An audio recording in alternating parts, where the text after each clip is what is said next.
Well, I think we're going to go ahead and begin. And I know people will still be joining, but in the sake of time, I think we will begin. So thank you all for those of you who've joined already. And welcome to another IAPHL webinar. I'm Walter Proper and the Executive Director for the association. And today we are pleased to be presenting a webinar on e-learning and health supply chains. Which I know many of you have been involved in, both as students, some of you actually as instructors. As it says for me, I've been in supply chain for over 30-something years and worked all over the world in Africa and Asia on projects, and both also from the US side. And today our panelists are Bill Keogh, who has more than 25 years experience in supply chains. And most importantly for today, has a lot of experience in creating successful online initiatives, including supply chain, transportation logistics program at the University of Washington, where he is an affiliate professor there. And also he currently works for JSI. And then we also have Tapiwa Mukwashi, who is a global health supply chain expert with Village Reach and has over 15 years experience in doing that. And he currently serves as the director of Village Reach's global technical team. And important for today, he is an e-learning student. So they'll be doing most of the talking today. So just as you have questions, you know, at the bottom of the screen, there's the Zoom QA function to pose any questions during the presentation. And if time permits, we will address all the questions by the end of the discussion. And as always, should there be any questions unanswered, we will answer them on our listserv for all the members who know that we do that. So without further ado, I'm going to turn this over to Bill Keogh. Bill? Great. Well, thanks for the introduction, Walter, and welcome everybody. We're delighted to have you here. So first, when we talk about e-learning, maybe a little background first. So the idea of e-learning, we think of e-learning as sort of associated with the internet, which it is. But the whole idea of learning at a distance is certainly not a brand new idea. I think the first instance of this was actually in 1840 in England. And this was a correspondence course on shorthand. And the way it used to work, sort of distance learning always sort of leverages the technologies that are available. And so in this particular example, they would mail you something to do, a shorthand exercise, you would snail mail it back to them, and that's how you would communicate. So, you know, this was widely adopted through the 1920s. You know, and this is sort of a good way to, if you're not going to be in the classroom, this is a good way to learn something, this idea of distance learning. So as new technologies arose, they were used for learning, as you might expect. So the first one was radio back in 1922. And Pennsylvania State, Penn State, was the first college to use the radio to broadcast classes out to people who wanted to participate. In 1953, with the advent of television, the University of Houston started to offer televised college classes, which was a lot better than the radio, right? You can actually see the instructor. However, for both of these, and this is an important concept in e-learning, both of these are what's called asynchronous, meaning not live. So if you think of email, for an example, email is asynchronous. I write something, I send it to you, you write a response, you send it back to me. It's different than being in a classroom, for example, where there's real-time interaction between the instructor, the students, and also among the students. So a few benefits and shortcomings. One of the great things is using you know, this sort of approach. Students can access content pretty much from anywhere, as long as they have the technology, the radio or the television. Doesn't matter where you live. Back then, this was free, basically, and you'll see in the internet environment, there still are things that are free. One of the shortcomings, as I already mentioned, is this idea that the communication is asynchronous. So you never have a chance to ask the professor a question live. You never have a chance to exchange information with your peers, that kind of thing. And as you can imagine, doing this requires a lot of discipline on the part of the student. You've got to be at your radio or be at your television every week or every day, whatever the class might be. And everybody has other things going on, so it's an easy thing to not do. So once the internet arose, it became clear that this could be a great tool for learning. And what this enabled now were sort of new models of delivery and new models of learning. And the University of Phoenix, which is still a big e-learning provider, they were sort of the pioneer here way back in 1989. So there are millions of students taking these kind of live classes today. If you'll see the picture on the right, one of the initial ideas of using the internet for learning was to take a course that a professor was teaching for 45 minutes or maybe an hour, to record that course, and then to broadcast it on the internet. Now, I don't know about you, but my attention span on the internet is not an hour, right? I'm not going to watch a 1 hour video of somebody basically talking. So this is where we'd like to describe the idea of how not all e-learning is the same. And as you start to think of what might be appropriate for you, it's a good idea to keep this in mind. So online learning, some of the benefits, they're not that dissimilar to some of the benefits you had with the TV or the radio. You can attend class from anywhere, as long as you have some kind of connectivity. You don't have to travel to campus. And I know I teach at the University of Washington. Traffic in Seattle is not great. And so at rush hour, people are joining class, but they're doing it from their house, from their office. By and large, e-learning is less costly. It still can be costly, and we'll talk about that in a minute. You can have classmates from all over the globe. For me, one of the main challenges is time zones, right? But you know, having sort of people who can share their experiences from different countries, I've found is really valuable. So remember, we talked about asynchronous being like email, right? No real-time interaction. For me, this is a big shortcoming of e-learning programs where essentially you watch some videos, maybe you do a paper, there might be a discussion board or something. This does not mimic the actual classroom experience though. And obviously sometimes in educational programs, you want to build your professional network, people in other countries, people with different skill sets. Online, especially in an asynchronous program, this is not possible. In a synchronous program where there are live interactions, there's more of an opportunity to do that. So there are several types of e-learning, and as you start to think of which one is the most appropriate for you, it's important to understand the course you're looking at, which one of these is it? So on the left, we talked about asynchronous, where there's no real-time interaction. This is probably the least sophisticated, I would say, of the different models that are available. So you watch a video, do an assignment, the instructor might write back some comments. However, this is probably not the best practice. Blended learning is a bit more sophisticated, but it's still sort of like the old model. So there's a face-to-face component, and then there's some online content that you will do at your own pace. Hybrid learning is what starts to leverage the capabilities of the internet.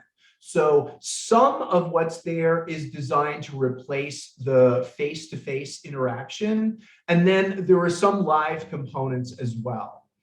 The most sophisticated and the sort of model I adopt when I created the program at the University of Washington, or when I do programs in public health supply chain, is what's called the flipped classroom. And so you think about the traditional model, you sit in a seat, the instructor gives you information. If it's a very large class, you may not even be able to ask questions. And then you go off and do your homework. The idea of a flipped classroom is to take those lectures where you would sit in a big room and watch, and put them into videos that students watch offline or independently at their own pace. Usually this is different than the 45-minute lecture I talked about earlier. So typically the instructor identifies specific concepts and then puts together what are called chunked lectures. So you have 10 minutes, there's a specific learning objective, and then you move on to the next one. On the internet, people's attention span is shorter. They can get distracted by things. So the flipped classroom, you do the asynchronous, again, like email, you do the asynchronous piece at your own pace. And then there are live classes where you bring the whole class together. A lot of times it's over Zoom. You can use different platforms. And the instructor drives interaction. So the instructor can ask you a question. The instructor will break you into groups to do work. And then you may come back and present to the class and people will ask questions. So at the left, we have the least sophistication, usually the cheapest too. Sometimes that's completely free. And then on the very right, the flipped classroom, it's more sophisticated. I think you learn more. There's more value, but there's also more cost. So what's the difference between e-learning and in-person learning, other than the fact that you have to travel and that sort of thing? So this comes down very much to what are your objectives? And there's at least two types of objectives you can have. One is I want to be able to do something. So you see the guy here, I want to be able to change my own oil, okay? That type of e-learning program would be different than if you wanted to have familiarity with some concept. So here we have supply chain planning and strategy. You may do a few exercises, but basically the purpose of that class is for you to understand this particular subject matter. So what sort of experience you have will depend a lot on what sort of program you select. So what can you expect when you take an e-learning class? So the first one is what's called a learning management system. And here you see an example. This is a learning management system I developed for the STEP 2.0 program in the DRC. You can see it's in French, but you get the idea. There's a welcome, there's modules, there's a workshop, there's a transformation challenge. What's great about a learning management system is all the content is in one place. So you log in, you can watch your videos, you submit your homework, you can have a discussion board. Everything's in one place, which makes it really convenient. One of the features you'll find in a learning management system, as I mentioned, is a discussion forum. So this is an example from one of my classes at the University of Washington. And there's a question about collaborative business processes. And so each of the students will respond to that particular question in their own time prior to the live class. What's great about this is the instructor can look through and understand all the different student experiences. And then during the live class, I can say, hey, John or whomever, tell me a little bit about your answer. Elaborate on that a little bit. So another portion of the LMS is all your grades are in one place. So all your assignments are there, but also everything you submit is submitted through the LMS. And this is convenient for students. It's great for the instructors too, because it's very easy to grade. And if you're wondering what grade you got on assignment 1, you can always go back and look. Another feature is providing student feedback. So here's an example of a homework assignment that one of the students submitted. And the instructor can go through the same way you would have on a paper, right? If you were doing a paper-based learning, the instructor can go through, maybe put a box around something, and in this example ask, why did the operation shrink 80%? There's also an opportunity for the instructor to add comments, and the student can respond. So you can have a threaded discussion here if you'd like. So what makes a good e-learning, what makes a good e-learning student?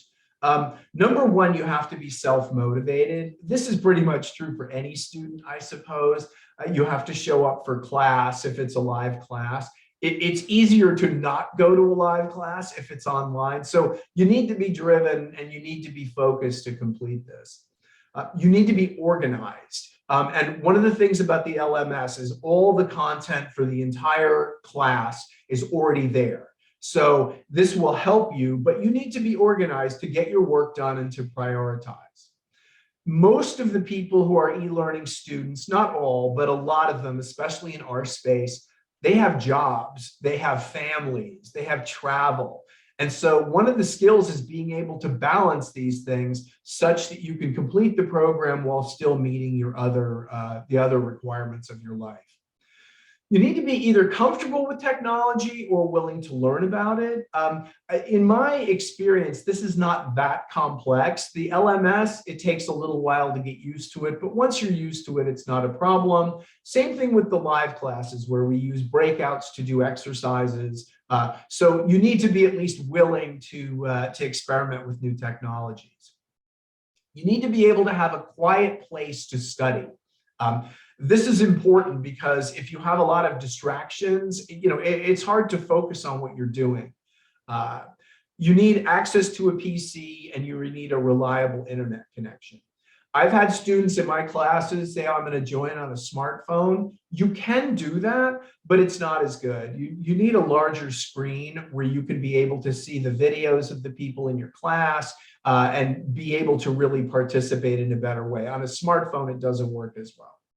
The reliable internet connection, you don't need a huge internet connection. I did a course for some students pretty much from all over Africa. And by and large, everybody was able to connect and everybody was able to participate. So Zoom, for example, has a relatively small footprint, a small bandwidth requirement. So that's a good thing. You still need to be somewhere where you have an adequate connection, where it's not dropping every 2 minutes. And then a good student is willing to participate. They're willing to answer questions. They're willing to work in groups. They're willing to present their results. Some of the challenges e-learning students encounter is, one is having an unreliable internet connection or inadequate bandwidth. These are both significant challenges. So solutions, you can, Zoom and a lot of other platforms have a low resolution setting. So when you do video, the video is uploaded, and usually upload has smaller bandwidth than download. If you use a lower resolution, it doesn't require as much bandwidth to project your video. One of the other options is people do the classes from their office, for example. Internet cafe, not as great, but if you do, if it is a place where you have good bandwidth, it's possible to make that work. If you don't have a private place to take the class, it can be kind of challenging and distracting. One solution is, number one, mute yourself when you're not talking, so then there's no background. And second, you can use a Zoom background, so the other people who are watching don't get distracted by people moving in the background. And finally, if you don't have time to really devote yourself 100% to the course, probably postpone it until you do have the time. This is true of a regular class too, so that's not special about e-learning per se. So a good student is sort of, this is a good instructor. A good instructor is knowledgeable. You want somebody who knows the subject and who has actual experience that they can share with the students. In our space, it's important to be able to tell stories about challenges, because things don't always work the way they're supposed to. They don't work the way they're supposed to work from books, etc. An instructor has to be engaging. They've got to be able to grab your attention, because on the internet there are more distractions. So you want somebody who's maybe not just droning on in a monotone. A good instructor is flexible. I have students all the time who are, my child is sick, I have to be traveling. So this is something where it's important to be flexible. Usually the lectures are recorded. So, if once in a while someone can't make it, that's okay. Another thing the instructor will do is try to integrate learning into the sort of environment, the way the class is structured, but also integrate it into sort of real life, into something that you can apply to your actual job. So real world learning. The instructor has to be probably more comfortable with technology than the students. And then finally, do some stuff to make the class fun. In a number of the classes I teach, we play games. So the first part of the class is me bringing up some key concepts. Students ask questions, we have discussion. And then very often the second part of the class is maybe playing a game, doing some kind of a real world exercise, etc. And then students and teams come back and they interact with the larger class. So how do you find a program? There are a lot of programs out there. So how do you know which one is right for you? And the only way you're really going to know what's right for you is you have to do some research. But it is good to have somewhere where you can at least build a list. So what are the possible programs I can choose from? This is a tool called Laptop that is very useful. You can search by different parameters, but it's important to remember that this will only give you a list of programs. So it's up to you to think about what kind of learning do I want to experience? Is asynchronous okay? Or do I want something where it's a flipped classroom with live classes? This is where you have to do your homework. You also need to look at cost, how much time, how does it work, all the things you might expect. One option is what's called a MOOC. This is a massive open online course. These have been around for a while, and there are a number of providers. There's something called Coursera, EDX, Udacity. There are quite a few if you do a search online. These are 100% asynchronous. So you could have a professor from a leading university and they will teach a lecture. They will, give a lecture of some kind. You may do readings, but there is no, it's not like a real classroom. It's, asynchronous, kind of one direction, maybe not that much different than TV. One of the things you find with these courses is very few students actually complete them. And in my opinion, part of the reason is there's no live part. Now, this is offered for free. Doing live classes costs money. So it's all a question of what your objectives are. One thing about MOOCs is they're, 3/4 of them are in English, and a lot of them are about technology. If you want to learn how to write code in Python or something, for example. There are ones that you can pay for where you get a certificate. One of the things you need to think about, though, if you're going to do this, you're spending your time, you're spending your money, what's going to be the value for me from a career point of view? Sometimes a master's in supply chain is looked on very favorably. You can make more money. The question is, will a MOOC do something similar for me? So here are some, if you can call it traditional e-learning programs that have been around for a while. A lot of people are familiar with MIT's MicroMasters. So this is basically 5 online courses. You do not have live interaction. So this is asynchronous, where you don't have a live experience with the instructors or with your peers. The cost of this is $1,700 US. So it is a financial commitment. The program I created at the University of Washington, it's a master's program. There are 9 classes. It goes over a period of 2 years. There is an asynchronous piece where students watch lectures and they do work on their own time. And then each week for 2 years, there's a 2-hour live class session where we do a lot of the things I already described, ask questions, do exercises, that kind of thing. However, you can see the price point at $42,000 US. This is a major financial commitment. Some of our students, their companies pay for it, so that makes it a lot easier. But again, money is always something you're going to have to think about. And if I spend $1,700 or whatever, what will I get back? Hopefully some sort of career development. So Walter, I think you'd like to, I think you'd like to take over here.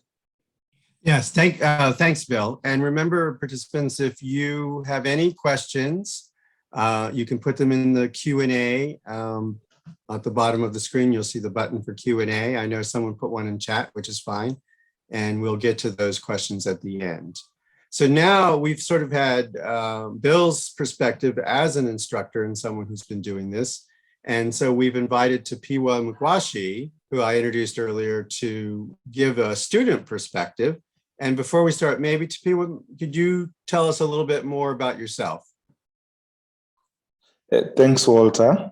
And I'm glad to be on this webinar. And I would like to also pass my regards to the students that have joined this session. I'm Tapiwa Mukwashi. I'm a director for the Global Technical Team with Village Reach. We call it the Global Technical Team because we have grouped all the competence areas into some competence areas: supply chain, data analytics, digital solutions. And so I lead the technical experts that provide support to government, to other technical assistance organizations. And so continuous professional development is of very high importance within Village Reach. We're a learning organization and we take every opportunity to learn. And so glad to be here sharing a perspective on what we have learned in learning through various media. Thank you. So I'm going to be asking you some questions, and again, looking at e-learning that you've taken and from the student perspective. So why don't we start about, tell us a little bit about the course you took and who were the participants in this course? Mm-hmm. We took a course designed and facilitated by Professor Bill Cliff from the Supply Chain Institute. We implemented this course across our organization. It was taken by advisor level to senior advisor level people who have an understanding of the key concepts, they have experience, they are already supporting government with technical assistance in different countries. The participants were from the Democratic Republic of Congo, Malawi, Mozambique, in Liberia, Cote d'Ivoire, in Nigeria, and in Tanzania. So we had participants across the organization coming from a number of countries taking part in this course. Okay, so and then what were the objectives of the course? Mm-hmm. Organizationally, we wanted to build the capability and competence of the people across the team. We wanted to raise the performance levels to the same foundational level. We have specialists that have learned the supply chain skills, studying in different parts of the world. And so having an opportunity to equip them with cutting edge learning skills, concepts, relating the practice and experience they have to the learning content provided by the professor would help them be more competent in performing their roles. So it was mainly to build capability and concepts. We pitched it at a higher level than understanding definitions, understanding the underlying concepts, but also just below an advanced course. So it's somewhere between an advanced course and the basic concepts. It was more on pro-efficiency, and this is where we pitched the course. And did you think all the participants had the background necessary for this course? Having participated in the course now, we also use the course as an opportunity to understand the performance levels of different staff. All the people that participated in the course, he had the right level of ability, background knowledge. Of course, we had some people who had to work twice as hard as others to catch up and proceed with the course. That entailed them putting more hours to the study time. That entailed focusing on them during the face-to-face time. But on an average, everybody had the background capabilities and skills and understanding to participate on the course. Good. And then tell us a little bit about the delivery model for this course. Mm-hmm. Mm-hmm. I will say the delivery model provided quite an enjoyable learning experience. It is interactive. We get to interact with the professor at every session, an hour of interaction in which, in a friendly environment, he challenges us to think outside the box. He provides us an opportunity to go into groups, allowing cross participation cross-participant sharing of experiences. This was helpful in that in a very short 1 hour session, you're able to talk to someone in Malawi, someone in Tanzania, someone in the DRC, get to appreciate the different contexts and how to apply the concepts in the different environment. We got an opportunity to, in plenary, provide feedback to what we would have been discussing in groups. I must say the plenary sessions were good. They provided friendly fire. It's getting feedback in a friendly environment. And more so, we got material to read before coming to the face-to-face interactions. This material almost always made it comfortable participating because we were equipped with the basic understanding that we needed to be able to respond to quiz. This is adult education. I last attended college long back, and so getting some quiz, getting immediate feedback is non-threatening, but is very key in helping me personally to appreciate how much I'm grasping from the material that I am learning. People learn in through different media. Some like to read, some like to hear, some like to discuss. This particular delivery allowed for us to embrace the different ways through which people can learn, and I love the course for that. So you talked a lot about some of the things you enjoy. What would you say you enjoyed the most about the course? Mm-hmm. What I enjoyed the activity or something, yeah. Sorry, Walter, I had to cut you off there. It's okay. The course allowed for me to apply at an advanced level some skills that I already knew generally. It helped me to reflect in the position that I am. My job is not to make many decisions.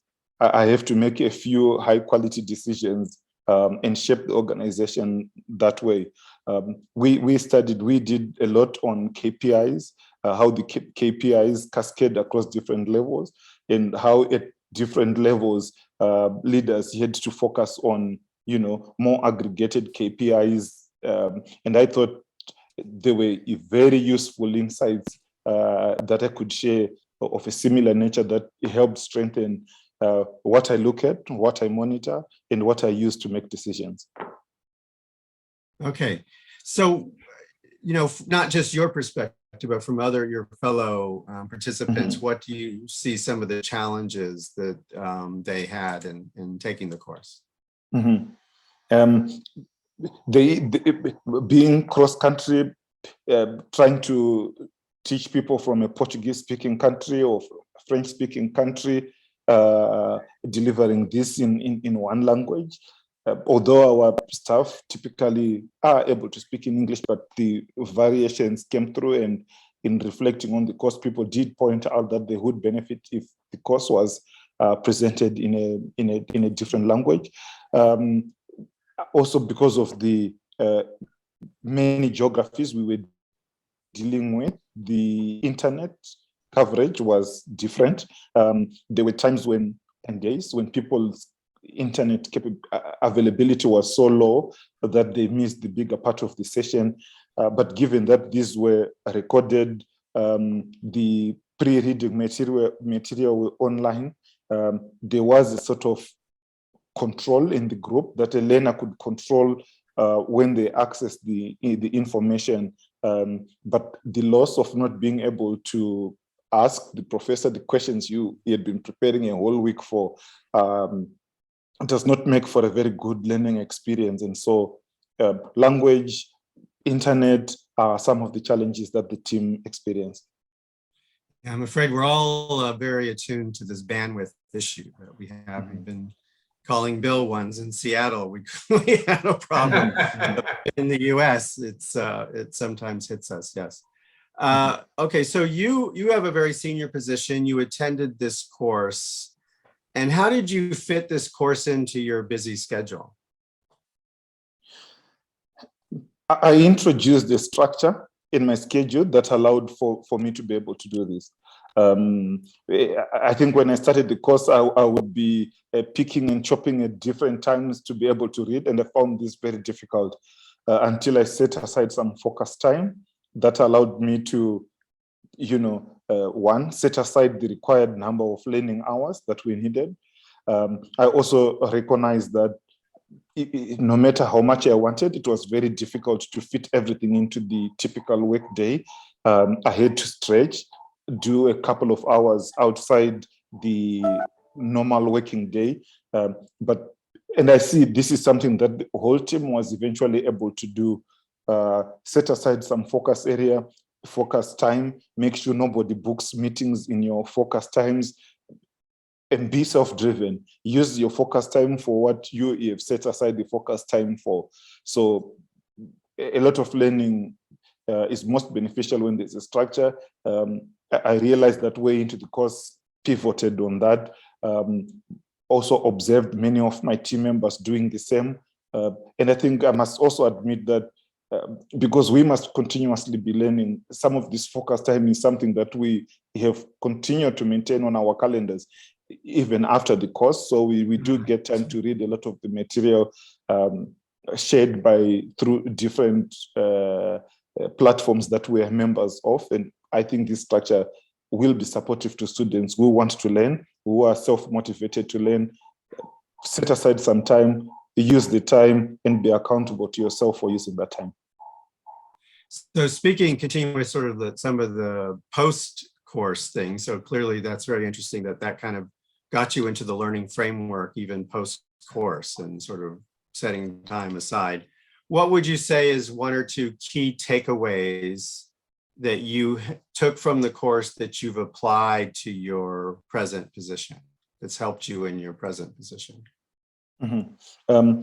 I will reinforce, especially on the performance management side. A person can typically have 1 million KPIs in their head, but they're not all key. So being able to accept that not all KPIs are key, focus on the key ones. They are key depending at which level of the branch you are sitting. Having that mental perspective of operational KPIs, tactical KPIs, and the strategic KPIs, and really focusing on what is key, not just any indicator, is very useful. And so every time we're discussing indicators and key performance indicators in particular, the question is, okay, we have these 5, 6 now, are they all key? And you find yourself chopping down to 3 or 2 that are really key. And I think this is a very important takeaway, being able to distinguish the good from the very, very good. Excellent. Well, interesting. Yeah. Okay. So before we go to questions, in general, what advice would you give to professionals contemplating taking an e-course? Taking part in an e-course or continuous professional development is a self-driven experience. You've got to want it, and you've got to discipline yourself to go through it. If you are expecting to take on a course and to expect Walter to push you through the course, maybe it's not very useful for you to take the e-course. Be motivated, be passionate, be willing to be challenged by the professor, by some people that you are studying with who appear more knowledgeable than you. Be willing to learn. And I think if you are in the right frame of mind, you will grow, not only in knowledge and in your career. The people that advance most in their careers are the ones that keep learning, that keep sharing their knowledge. And I can only advise you to be motivated and to be very, very motivated personally. Thank you, Tapiwa. It's very interesting, and I think it's a great perspective, being such a high-level professional as well as then having taken the course. So I think we're going to go to questions now, and let's see. We have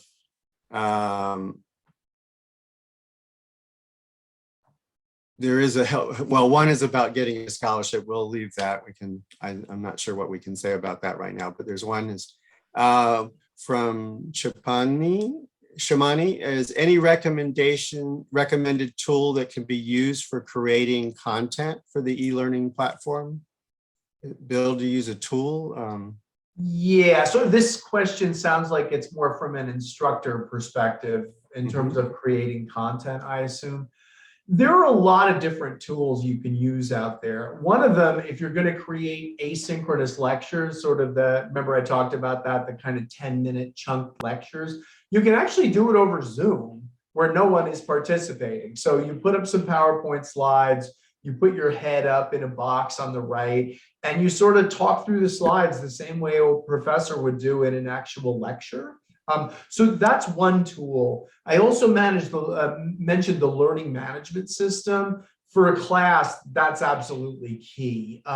Otherwise, you have people emailing things back and forth, and it becomes confusing for everybody, not just the student. It's confusing for the professor as well.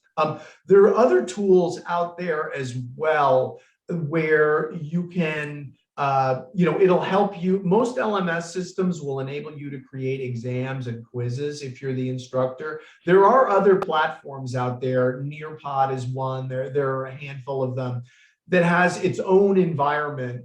And a lot of times they have very interesting functionality.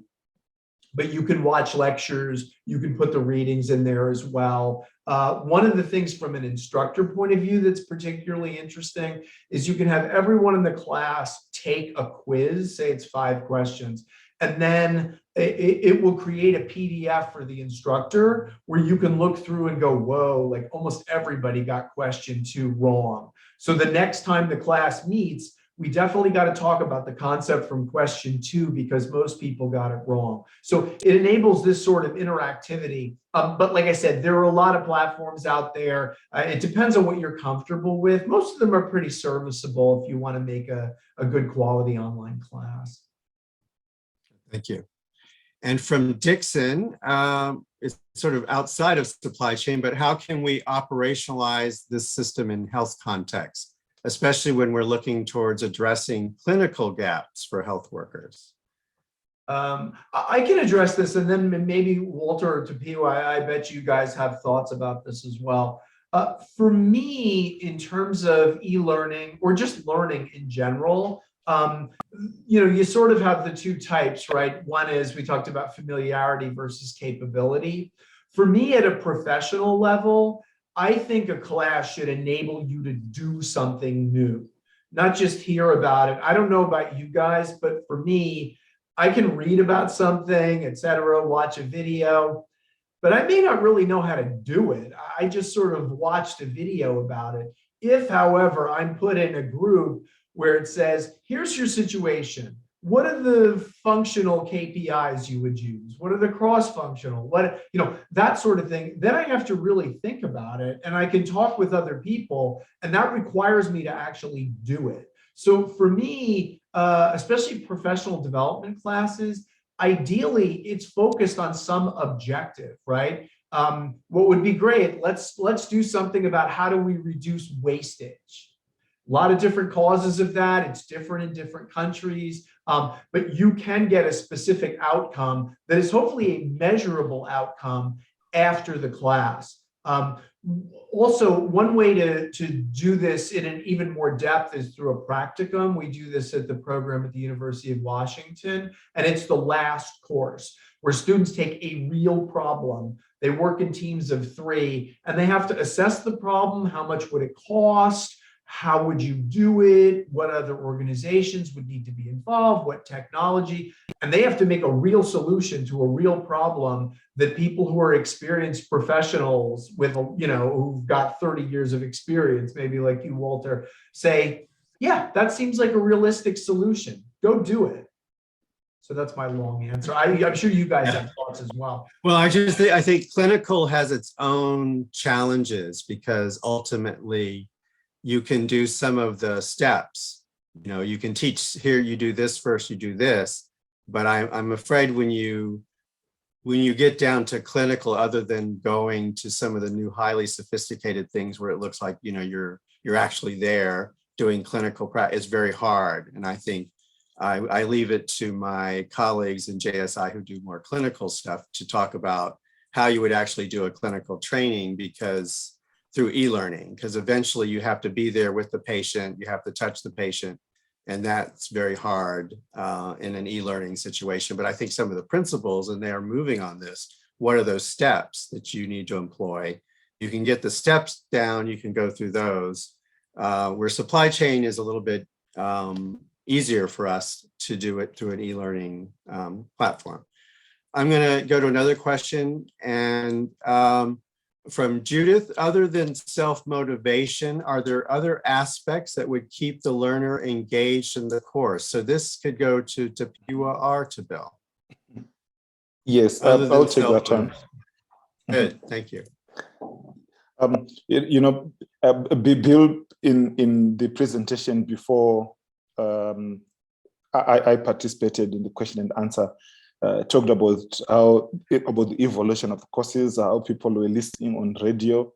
It was very difficult how people were then listening on TV. They could hear, they could see, but still difficult. And how now we can keep learners more engaged by choosing courses in which you can actually get to interact with the professor. It's one powerful tool to be very engaged.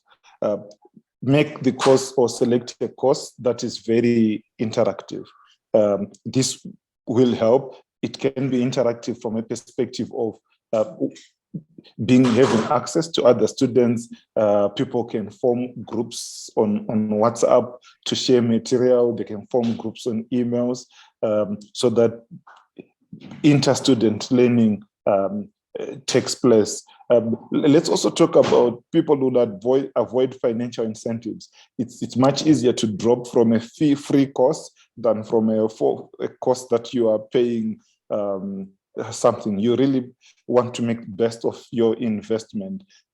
So they are both financial and non-financial incentives to keeping people engaged in courses. I don't know if Bill can add to that.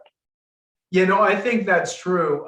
What I've experienced is when people see something that's free, they assume the reason it's free is because it's not worth very much. That is just sort of a human assumption, and it's not always true. But I agree. If you make some sort of financial commitment, you know, you're going to make the time commitment too, generally speaking.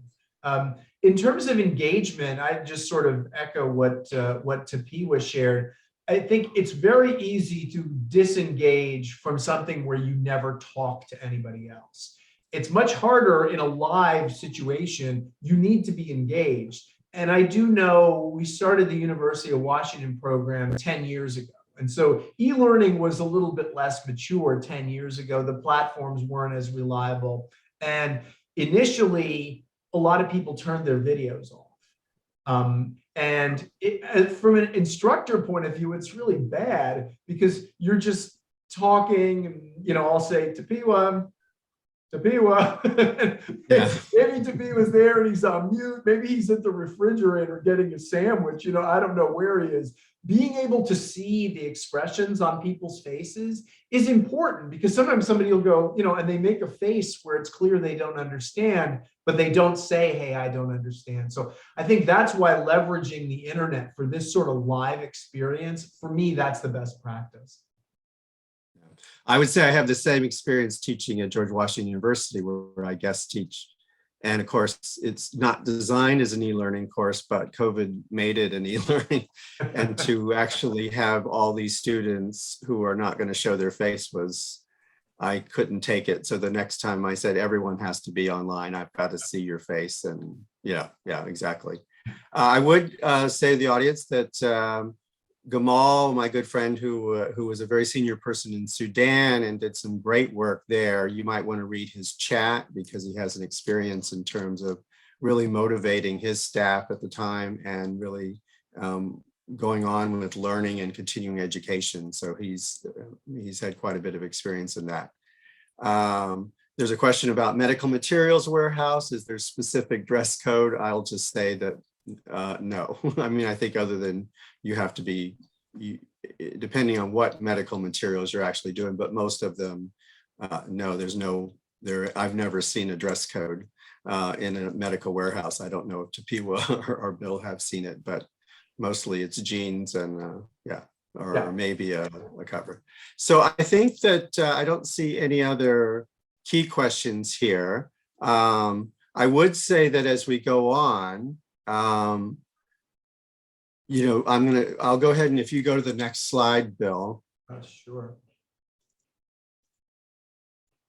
One, just to say that one of the things that IAPHL offers, it just as you were saying, even for like selecting courses, we've had members say, I'm interested in looking at this course, what do you think? And other members who've taken the course will answer you.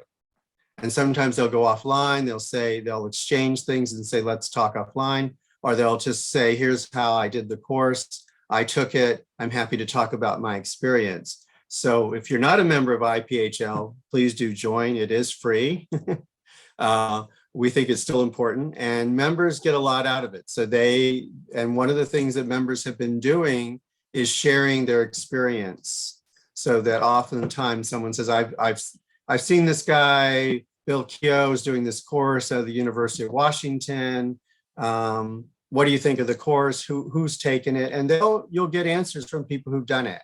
And they'll give their experience, and if members are watching that. So that's one of the things IAPHL does offer you. And I think that's it. I think we're right on time. And the next slide is just our thank you slide. And thank you, Bill and Tapiwa. I think it was very fascinating, and it was great to get both a professor's sort of point of view and a student's point of view for this. So I hope it was all helpful to you all, and have a very good evening, day, and morning, Bill. Still very much early in the morning, and wherever you've come in. This has been recorded and will be on our website for people to, if you came in late or something, to see later.